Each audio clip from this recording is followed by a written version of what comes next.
إن الحمد لله نحمده ونستعينه ونستغفره ونستهديه ونستنصره ونعوذ بالله من شرور أنفسنا ومن سيئات أعمالنا من يهده الله فلا مضل له ومن يضلله فلا هادي له وأشهد أن لا إله إلا الله وحده لا شريك له وأشهد أن محمدا عبده ورسوله أما بعد فإن أحسن الحديث كتاب الله وخير الهدي هدي محمد صلى الله عليه وسلم وشر الأمور محدثاتها وكل محدثة بدعة وكل بدعة ضلالة وكل ضلالة في النار أما بعد فأعوذ بالله من الشيطان الرجيم بسم الله الرحمن الرحيم والبدن جعلناها لكم من شعائر الله لكم فيها خير فاذكروا اسم الله عليها صواف فإذا وجبت جنوبها فكلوا منها وأطعموا القانع والمعتر كذلك سخرها لكم لتكبروا الله على ما هداكم ولعلكم تشكرون لن ينال الله لحومها ولا دماؤها ولكن يناله التقوى منكم كذلك سخرها لكم لتكبروا الله على ما هداكم وبشر المحسنين والبدن جعلناها لكم یہ قربانی کے جو اونٹ ہے نا، ویسے تو بدن گائے بیل جو قربانی کے لیے چھوڑے جائیں ان کو بھی بدن ہی کہتے ہیں، لیکن عموماً اس کا اطلاق ان اونٹوں پر ہوتا ہے جو قربانی کے نام پر چھوڑ دیا جائے۔ تو فرمایا والبدن جعلناها لكم من شعائر اللہ، کہ ہم نے یہ جو قربانی کے اونٹ ہیں نا، ان کو ہم نے اللہ کی یادگار بنا دیا ہے، اللہ کی یادگار بنا دیا ہے۔ اور ہمارے یہاں پاکستان میں سب یادگاریں ہیں مگر اللہ کی یادگار کوئی نہیں، کیوں نہیں؟ ایسے ہیں نہیں، یعنی مسجدیں تو ہیں، بعد ہی سمجھے، یعنی جس کو واقعی اس کا نام دیا جائے کہ یہ شاعر اللہ ہے۔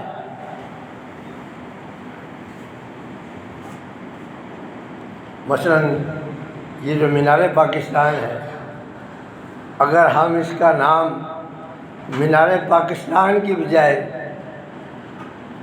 اللہ رب العزت کی طرف اس کو منسوب کر دیتے تو یہ کتنا اچھا ہوتا، ساتھ ساتھ اللہ کا ذکر بھی ہوتا رہتا۔ تو ہم نے، اللہ فرماتے ہیں کہ ہم نے ان اونٹوں کو اللہ کی یادگار بنا دیا ہے، ان کو دیکھ کر اللہ یاد آ جاتا ہے۔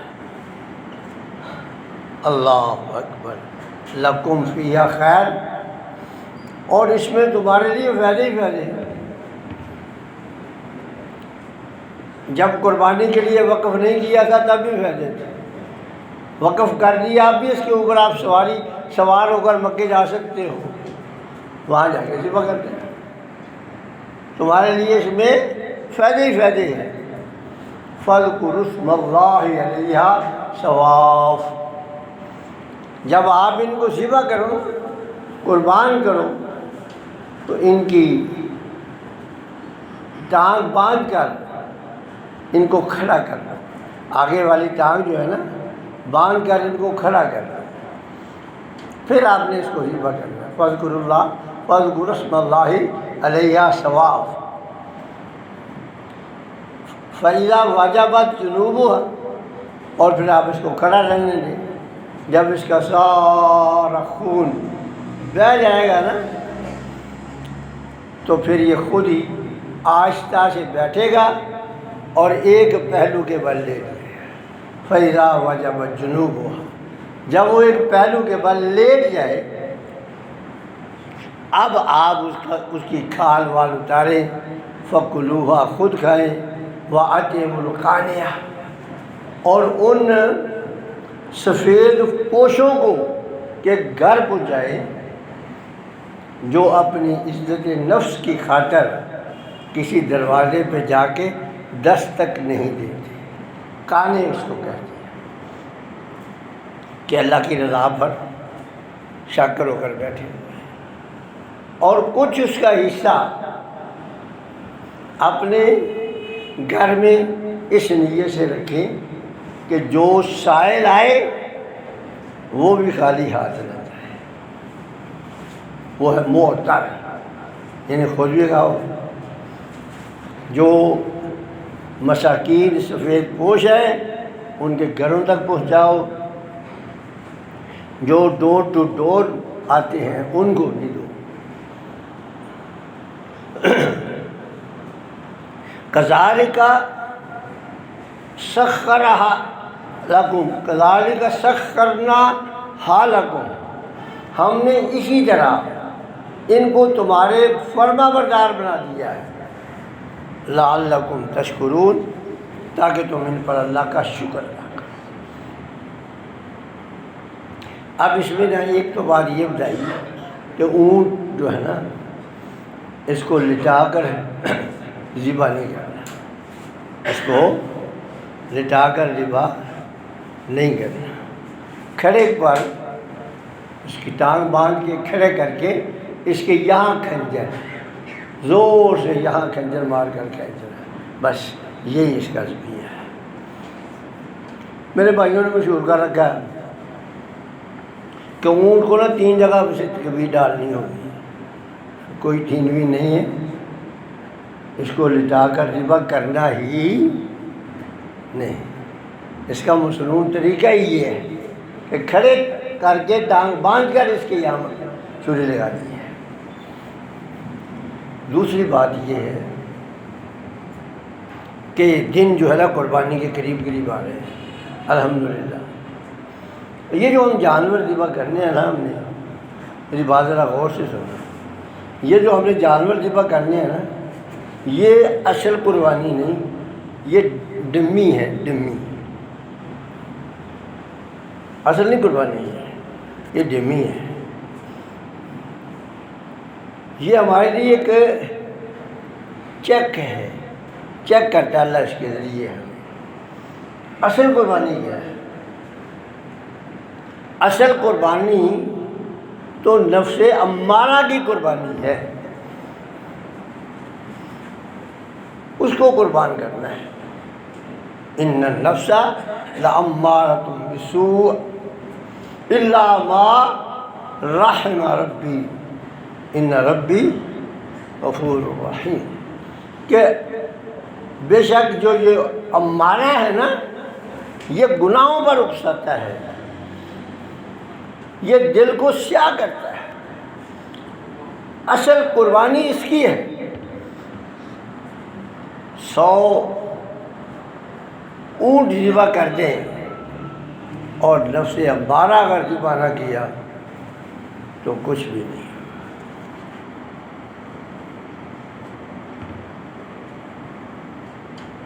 پھر کچھ بھی نہیں ہوگا۔ یہ میں نہیں کہتا، رب کہتا ہے کہ لن ینال اللہ لحومها ولا دماؤها ولکن ینالہ التقوی منکم۔ یہ لوگوں سن لو، یہ جو جانور تم ذبح کرتے ہو نا، ان کا گوشت، پوست، ہڈیاں، بال، کھال، یہ سب تمہارے کام ہی آتے ہیں، رب کو کچھ نہیں پہنچتا۔ رب کو کیا پہنچتا ہے؟ رب کو کیا پہنچتا ہے؟ وَلَٰكِن يَنَالُهُ التَّقْوَىٰ مِنكُمْ۔ پوچھے گا اللہ کے رسول تقوی کدھر ہوتا ہے؟ آپ التقویٰ ہونا، یہ بات یاد رکھ لیں۔ یہی ایک مرکز ہے، یہی ایک آپ سمجھ لیں پلازہ ہے۔ اس پلازے کے اندر ایک فلیٹ نفس امارہ کے قابو میں ہے اور ایک فلیٹ جو ہے وہ تقوی کے قابو میں ہے۔ اگر نفس امارہ غالب ہے تو وہ تقوی کو بجا بھگا دیتا ہے، اور اگر تقوی غالب آ جائے تو وہ نفس امارہ کو بھگا دیتا ہے۔ ہے اسی فلیٹ کے اندر ہی، اسی پلازے کے اندر ہی ہے، یہ سب دونوں رہتے ہیں۔ میرے بھائیوں، اللہ فرماتے ہیں کہ یہ جو تم جانور ذبح کرتے ہو نا، یہ جانوروں میں سے ہمیں کچھ نہیں پہنچتا، ہمیں تو تمہاری طرف سے کچھ پہنچتا ہے، اور وہ کیا ہے؟ اللہ اکبر۔ اس دفعہ نا انشاءاللہ میں نے اور آپ نے اللہ کا نام لے کر چھری کو خوب تیز کر کے نفس امارہ کی گردن پہ چلا دیں گے انشاءاللہ، اور اگر اس پہ چلانے پہ کامیاب ہو گئے تو پھر ہمیں سرٹیفکیٹ مل جائے گا جو سلیبس اللہ نے ہمیں دیا ہے۔ اللہ نے نا اعلیٰ ڈگری حاصل کرنے کا ایک سلیبس دیا ہے۔ وہ کیا سلیبس ہے؟ یا ایھا الذین آمنوا اتقوا اللہ حق تقاتہ، یہ سلیبس ہے۔ اے لوگوں جو ایمان لائے ہو، اتنا تقوی اختیار کرو جتنا کہ تقوی اللہ رب العزت کو مقصود ہے، اتنا تقوی اختیار کرو۔ اور یہ سلیم صاحب تقوی اسی وقت ملنا ہے جب نفس امارہ کی گردن پہ چھری چلے گی۔ جب تک میں اور آپ اپنی انا کو نہیں مٹاتے نا، اس وقت تک نفس امارہ کی گردن پہ چھری نہیں چل سکتی۔ تو یہ موقع ہے نفس امارہ۔ کبھی آپ نے سوچا ہے، غور کیا کہ ذوالحج کا چاند نظر آ جاتا ہے تو کہتے ہیں بھی ترانہ پڑھو۔ ذوالحج کا چاند نظر آ گیا نا، اب کہتے ہیں ترانہ شروع کر دو، اللہ اکبر اللہ اکبر لا الہ الا اللہ واللہ اکبر اللہ اکبر وللہ الحمد۔ دیکھو ترانہ پڑھا جا رہا ہے، انا کی گردن پہ چھری چل رہی ہے نا کہ میں کچھ نہیں، اللہ اکبر اللہ اکبر، میں کچھ نہیں، اللہ اکبر۔ اور اگر کوئی ادھر جا حج کرنے کے لیے جا رہا ہے تو اس کو بھی ترانہ دے دیا گیا ہے، وہ کہتا لبیک اللہم لبیک لا شریک لک لبیک۔ اللہ یہ فقیر آ گیا ہے، اللہ یہ مجرم حاضر ہو گیا، بڑے گناہ کیے ہیں اس نے، اللہ یہ باغی آ گیا ہے، آ گیا ہے یہ لبیک اللہم لبیک لا شریک لک لبیک، اللہ تیرا کوئی شریک نہیں۔ اور یہ شرک ایک اتنا بڑا مرض ہے، اور یہ نفس امارہ کی محبوب ترین خوراک ہے۔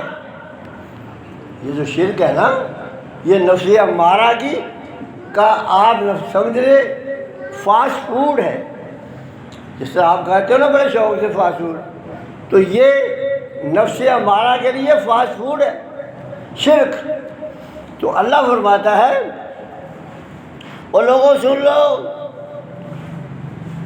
نفس امارہ تو واقعی تمہارا طاقتور ہو جاتا ہے، بڑا لطف اندوز ہوتا ہے، بڑا محظوظ ہوتا ہے، اور لیکن یاد رکھ لو ہے کیا، یہ کیا تم نے جرم کیا ہے.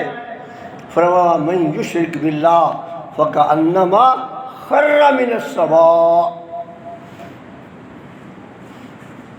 وہ ایسے ہے جیسے وہ بہت زیادہ بلندی سے نیچے گر گیا ہے. چیلے، کوے، نہ جانے کیا کیا جانور ہیں، فَتَخْطَفُ الطَّيْرُ، اس کو زمین پر آنے سے پہلے پہلے اس کا گوشت اس کی ہڈیوں سے نوچ لیتے.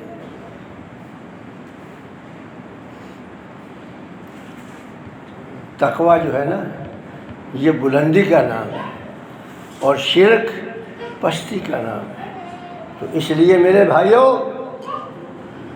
جہاں میں اور آپ جانور خریدیں، وہاں یہ کوشش کریں کہ ہم نے انشاءاللہ اس دفعہ قربانی کے دن صرف جانور کے گلے پہ چھری نہیں چلانی، نفس امارہ کے گلے پر بھی چھری چلانی ہے. اور وہ کیسے چلے گی؟ جانور آپ نے خرید لائے اور پھر آپ بھول ہی گئے، اس کا ذکر کرنا بھول گئے. کتنے کا لایا تھا، کہاں سے لایا تھا، کیسے پسند آیا، کیسے سودا ہوا، اس کو بھول گئے. تو اگر بات پہ ہی یاد کرتے رہے، او یار مت پوچھ، اس دفعہ تو نا پوچھ ہی مت، بہت اچھا جانور تھا، کئی جگہ سے پوچھا، کوئی 20 لاکھ مانگتا تھا، کوئی 25 لاکھ مانگتا تھا. وہ اس کے پاس ایک ہی کھڑا تھا بازی، وہ میں نے 19 لاکھ میں لے آیا. یار تم نے دیکھا نہیں، اگر تم دیکھتے تو تمہیں نا سرور آ جانا تھا. وہ کیسا تھا؟ اس کا مطلب یہ ہے کہ اس بیچارے خوبصورت بچڑے کے گلے پہ جو آپ نے چھری چلا دی، لیکن جو تقوی کو بھگا کر اس کے گھر پہ قبضہ کر کے بیٹھا ہوا تھا نا، اس کو نہیں آپ نے چھیڑا. آپ بھول جائیں اس کو. کبھی آپ نے سوچا ہے کہ رسول اللہ صلی اللہ علیہ وسلم نے یہ ایک میں نا آپ کو بڑی فکر انگیز بات بتانے لگا ہوں کہ رسول اللہ صلی اللہ علیہ وسلم نے نا جب مکہ فتح کیا نا سن 8 ہجری میں، تو مکہ فتح کر کے پھر آپ نے طائف کا رخ کیا. راستے میں رسول اللہ صلی اللہ علیہ وسلم کا مقابلہ بنو حوازن سے ہوا، حنین کی جگہ پر، مقام پر.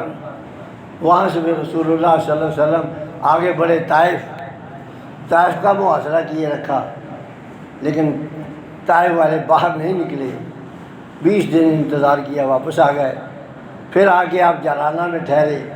جرانہ پہ آپ نے 2-3 دن انتظار کیا بنو حوازن کا کہ شاید مسلمان ہو کر آ جائے تو یہ بھیڑ بکریاں، یہ اپنے جانور، یہ اپنی عورتیں بچے لے جائیں، میں واپس کر دوں ان کو. نہ آئے، تقسیم کر دیا. اس کے بعد پھر جرانہ کے مقام سے احرام باندھا، بیت اللہ کا طواف کیا. ذی القعدہ کے آخری دن تھے یا ذی الحج کا چاند نظر آ چکا تھا. بڑی قابل غور بات بتا رہا ہوں آپ کو. ذی الحج کا چاند نظر آ چکا تھا یا ذی القعدہ کی آخری تاریخیں تھیں. رسول اللہ صلی اللہ علیہ وسلم نے سارے انصار اور سارے مہاجروں کو کہا کہ بستر باندھو، مدینہ چلے. کسی نے نہیں کہا کہ اللہ کے رسول اتنی دور سے آئے ہیں، حج شروع ہونے والا، حج کر کے ہی جائیں گے، کیوں جی؟ ہے بات تعجب کی کہ نہیں؟ بات باعث تعجب ہے کہ نہیں ہے کہ حج کی طریقے شروع ہونے لگی ہے، جنگ و جدال سے فارغ ہوئے ہیں اور کہا بسترے گول کرو اور چلیں، اور کسی ایک نے بھی نہیں کہا کہ بھی حج کر کے چلیں گے۔ کیوں؟ اس لیے کہ نفس امارہ کو وہ ذبح کر چکے تھے۔ اب وہ جو نفس امارہ ابھارتا تھا نا نافرمانیوں پہ، اب وہ ذبح ہو چکا تھا۔ اور میرے اور آپ جیسا اگر وہاں ہو نا، سعودی گورنمنٹ اجازت نہ بھی دے تو تب بھی چھپ کر شروع کر دیتے ہیں کرنا، چوری سے کرنا شروع کر دیتے ہیں۔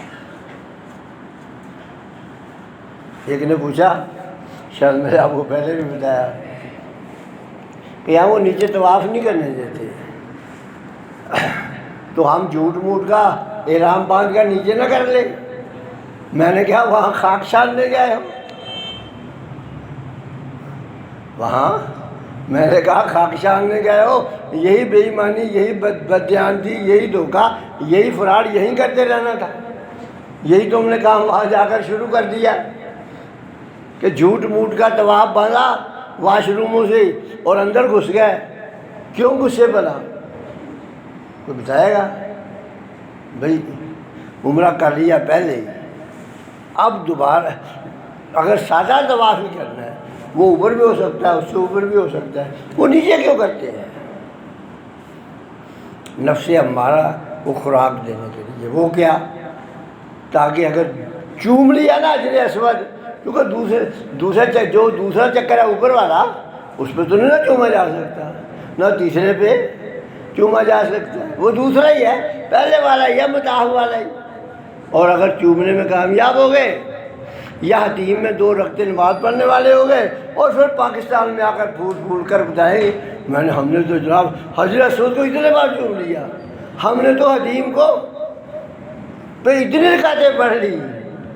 اور میرے بھائی اگر یہ طریقہ جائز ہوتا تو کیا میرے آقا محمد رسول اللہ صلی اللہ علیہ وسلم کیا حجر اسود کی طرف اپنی عصا، اپنی لاٹھی کر کے گزر جاتے؟ کیا خیال ہے؟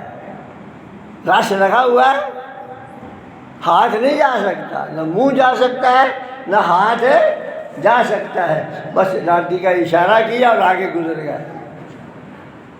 تو کیا اگر رسول اللہ نے چومنا ہوتا، آپ کہہ دیتے کہ مجھے حجر اسود کو چومنا ہے، تو آپ کا کیا خیال ہے؟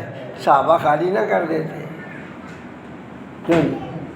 لیکن کیا اللہ کے رسول صلی اللہ علیہ وسلم نے تمہارے لیے ایک نمونہ چھوڑ دیا ہے کہ دھکم پیر نہیں کرنی، جھوٹ موٹ نہیں کرنا، اگر فرصت مل جائے تو چوم لینا، فرصت مل جائے تو حتیم میں نماز پڑھ لینا، ورنہ لازمی نہیں ہے۔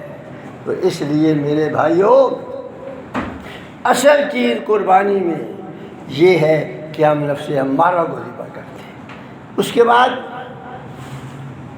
اللہ اکبر، جب گوشت تقسیم کرنے کی باری آئے، میں نے پہلے عرض کیا آپ کے پہ کوئی قدغن یا پابندی نہیں، الحمدللہ پاکستان میں بڑی وافر مقدار میں شہروں میں گوشت ہو رہا ہے، آپ جتنا کھا سکتے ہیں کھا لیں، جتنا رکھ سکتے ہیں رکھ لیں، کوئی پابندی نہیں۔ لیکن پہلے آپ اپنے عزیزوں میں اور اپنے اڑوس پڑوس میں سراغ لگائیں کہ سفید پوش کتنے ہیں جنہوں نے قربانی نہیں کی۔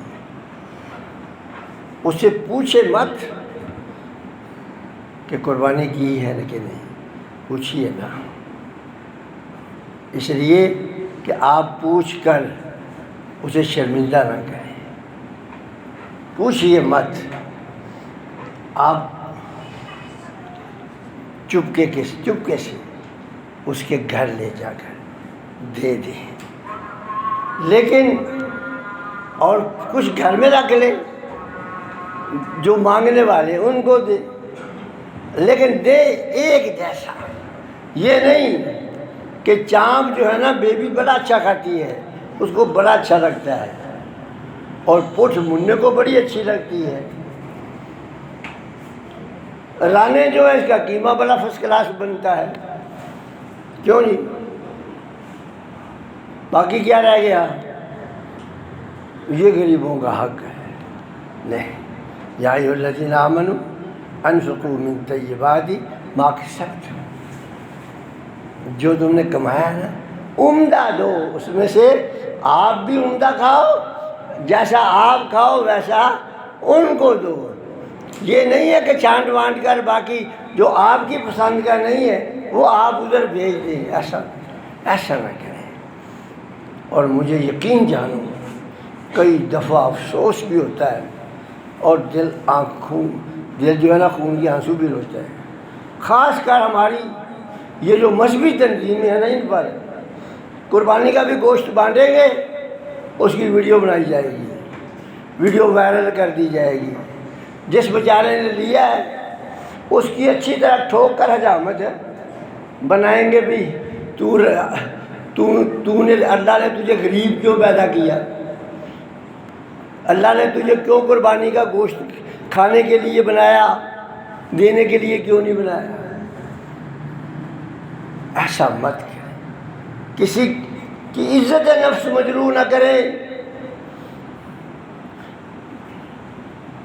اعتدال کا راستہ اختیار کریں۔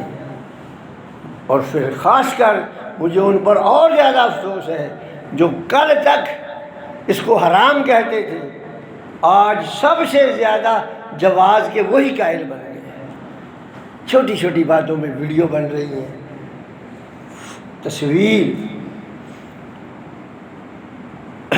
کا میں پہلے بھی قائل تھا اور آج بھی قائل ہوں، لیکن بحالت جبر، مجبوری میں یہ سیلفی بنانا، یہ ویڈیو وائرل کرنا، اس میں اپنی تصویریں دینا، یہ کل بھی حرام تھی، آج بھی حرام ہے۔ یہ بات یاد رکھیں، یہ نہیں کہ کل حرام تھی آج حلال ہو گئی ہے، یہ مجبوری کے تحت جائز ہے، اس لیے کہ اگر یہ لازمی نہیں قرار دی جاتی تو ہماری جو دہشت گردی ہو رہی ہے، یعنی باوجود سب کچھ ہونے کے دہشت گردی ہو رہی ہے، اگر یہ نہ ہو تو پھر تو دہشت گردی جو ہے عروج کو پہنچ جائے۔ تو یہ بے حالت مجبوری جائز ہے، لیکن بطور خوشی کے اور بطور نمائش کے جائز قطعاً نہیں ہے۔ اس لیے میری آپ سب بھائیوں سے درخواست ہے کہ یہ جو سیلفیاں بناتے ہو نا، اس سے ذرا گریز کیا کرو۔ اللہ تعالیٰ مجھے اور آپ کو توفیق دے۔ وآخر دعوانا الحمدللہ۔